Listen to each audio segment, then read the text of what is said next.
Tahukah kamu, wasit di NBA mendapatkan gaji sebesar 180.000 sampai 550.000 dolar setiap tahunnya, menjadikan wasit di NBA sebagai wasit dengan bayaran tertinggi di dunia olahraga basket. Dengan bayaran setinggi itu, wasit di NBA harusnya merupakan wasit terbaik di dunia, tapi nyatanya mereka biasa-biasa saja. Semenjak lama, banyak kejadian dan momen penting yang rusak akibat kesalahan wasit. Salah satu momen atau kejadian penting yang rusak karena wasit terjadi pada pertandingan antara Lakers melawan Celtics pada beberapa hari yang lalu. Jadi ceritanya, Lakers merupakan tim yang sedang berusaha untuk masuk ke play-in.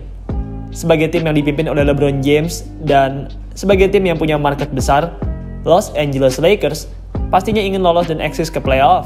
Tapi sayangnya, rekor mereka di musim ini amatlah buruk. Saat ini, di sisa musim 2022-2023 ini, Lakers berusaha mengumpulkan segala kemenangan yang mereka bisa dapatkan. Harusnya, di pertandingan melawan Celtics kemarin, Lakers bisa memetik satu buah kemenangan. Tapi nyatanya, semua hal tersebut harus gagal karena kesalahan wasit. Pada saat detik-detik akhir kuarter 4, LeBron James yang berusaha membuat game-winning layup ditabuk tangannya oleh pemain bintang Boston Celtics, Jason Tatum. Tabukan itu terlihat amat jelas dan seharusnya salah satu dari 3 wasit di lapangan meniupkan peluit tanda foul, tapi saat itu tidak ada satupun wasit yang meniup peluit. Para wasit ini menilai bahwa tidak ada foul yang dilakukan oleh Boston Celtics dan akhirnya pertandingan pun berlanjut ke babak overtime. LeBron benar-benar marah dan frustasi karena kesalahan wasit tersebut. LeBron tidak menyangka karir basketnya akan rusak hanya karena ulah wasit. BTW, ada momen menarik. Usai foul LeBron tidak di-call oleh wasit, pemain yang trik Lakers, Patrick Beverley, langsung menghampiri wasit Eric Lewis. Beverley juga saat itu membawa salah satu kamera DSLR milik kameramen dan kemudian ia menunjukkan bukti video bahwa LeBron telah dilanggar oleh Jason Tatum. Wasit Eric Lewis sama sekali tidak menggubris ucapan dan bukti rekaman dari Pat Bev. Eric Lewis saat itu malah langsung memberikan technical foul yang mana kemudian menjadi salah satu technical foul terunik di sepanjang sejarah olahraga basket. Untuk informasi, Eric Lewis merupakan wasit pemimpin di laga ini. Sudah lama ia menjadi wasit di NBA. Ia sudah menjadi wasit di NBA sejak tahun 2004. Ia merupakan wasit yang punya segudang pengalaman, tapi nyatanya di momen-momen akhir, Lewis malah tidak fokus. Yang lebih parahnya lagi, Lewis juga tidak menerima kritik dari pemain. Pat Bev saat itu hanya ingin menunjukkan bahwa LeBron telah di-foul dengan jelas oleh pemain Boston Celtics, tapi saat itu, bukannya melihat dan mendengarkan Beverley, Eric Lewis malah dengan santainya langsung memberikan technical foul kepada Pat Bev. Eric Lewis sendiri memang sepertinya sedang agak kurang fokus pada game ini. Ia terbukti melakukan beberapa kesalahan di game ini, seperti misalnya pada kuarter 2. Saat kuarter kedua menyisihkan waktu 1 menit 19 detik, Grant Williams, yang saat itu belum menginjak garis out, di-call sudah menginjak garis out. Bagaimanapun, karena saat itu pertandingan masih berjalan panjang dan saat itu bukanlah momen krusial, tidak ada satupun pemain Celtics yang protes terhadap keputusannya Eric Lewis saat itu. Kembali lagi ke LeBron yang tidak di-call. Momen seperti ini merupakan momen yang amat merugikan bagi LeBron dan kawan-kawan. Karena tidak mendapatkan call, pertandingan pun akhirnya berlanjut ke babak overtime dan kemudian di babak overtime, Lakers pun kalah 125-121 atas Boston Celtics. Kekalahan Lakers atas Celtics ini merupakan sebuah kekalahan yang pahit. Dengan kekalahan ini, rekor Lakers menjadi turun menjadi 23 dan 27. Sedangkan Celtics, rekor mereka menjadi makin baik dengan nilai 36 dan 15. Jutaan fans langsung menyerang akun Twitter wasit NBA. Mereka amat kecewa dengan ketidakbecusan wasit dalam memimpin permainan. Sudah sering wasit di NBA merusak suasana seperti ini dan yang parahnya lagi, wasit di NBA sepertinya tidak peduli dengan segala kesalahan yang telah mereka lakukan di lapangan. Kalau menurut saya, wasit di NBA perlu lebih fokus lagi di detik-detik akhir pertandingan. Momen-momen akhir merupakan momen yang krusial.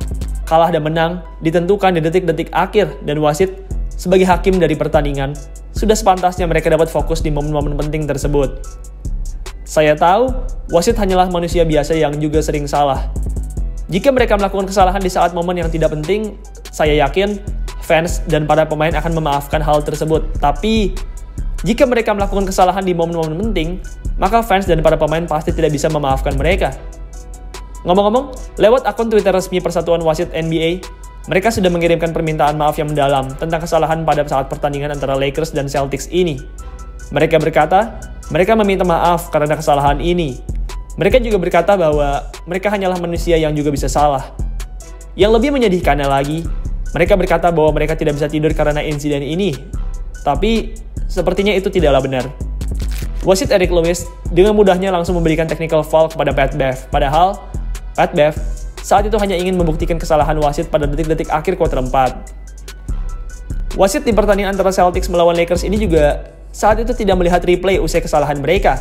Padahal, di NBA sudah disiapkan TV untuk melihat replay, tapi naasnya, wasit-wasit yang saat itu memimpin pertandingan menolak untuk melihat replay saat LeBron melakukan layup di detik-detik akhir. Sungguh mengecewakan. Wasit dengan gaji setinggi ini seharusnya bisa bekerja lebih baik dari ini, tapi rupanya mereka malah mengecewakan. BTW, ada fakta menarik nih tentang wasit pemimpin di pertandingan antara Lakers versus Celtics, yaitu Eric Lewis. Sejak tahun 2020 sampai sekarang, tim basket Boston Celtics memiliki rekor 36 kali menang dan 2 kali kalah saat pertandingan mereka diwasiti oleh wasit Eric Lewis. Hal ini sungguh merupakan hal yang menarik. Apakah mungkin kalau Eric Lewis ini selalu berusaha memberi kemenangan untuk Celtics? Maksud saya, iya, Celtics memang hebat di beberapa tahun belakangan ini, tapi tetap saja, stats ini merupakan sebuah stats yang gila. Saya berharap Eric Lewis merupakan wasit yang adil. Semoga saja tidak ada lagi kasus wasit korup dan curang seperti wasit Tim Donaghy di tahun 2000-an. Untuk kalian yang belum tahu, pada tahun 2000-an, seorang wasit di NBA, Tim Donaghy, ditangkap oleh polisi karena kasus judi basket. Tim terbukti ikut sebuah lembaga judi dan mewasiti pertandingan dengan tidak adil. Akibat hal ini, Tim Donaghy pun dipenjara selama 15 bulan. Saat ini, Tim Donaghy sudah bebas dari penjara. Meski begitu, ia saat ini sudah tidak lagi bekerja sebagai wasit. Ia di-ban selama-lamanya dari kegiatan wasit di NBA. Meski di-ban dari NBA, tapi Donaghy masih bisa bekerja sebagai wasit di tempat lain. Saat ini, Donaghy bekerja sebagai wasit di sebuah badan gulat Amerika, yaitu Major League Wrestling. Meski sudah tidak lagi jadi wasit di NBA, tapi Donaghy tetap menjadi wasit di tempat lain. Semoga saja setelah insiden ini, wasit di NBA dapat lebih berbenah dan dapat lebih memanfaatkan teknologi replay. Detik-detik akhir pertandingan merupakan momen yang krusial. Seorang wasit harus sepenuhnya fokus di detik-detik akhir dan semoga saja hal seperti ini tidak terjadi lagi di NBA. Baiklah, sekian video pada hari ini. Jangan lupa juga untuk cek kaos-kaos dari Ina Basketball. Kalian bisa mengklik link yang ada di pojok kanan atas layar kalian, atau klik link yang ada di kolom deskripsi. Oke guys, sekian video pada hari ini. Terima kasih buat kalian yang sudah menonton, dan sampai jumpa di video selanjutnya.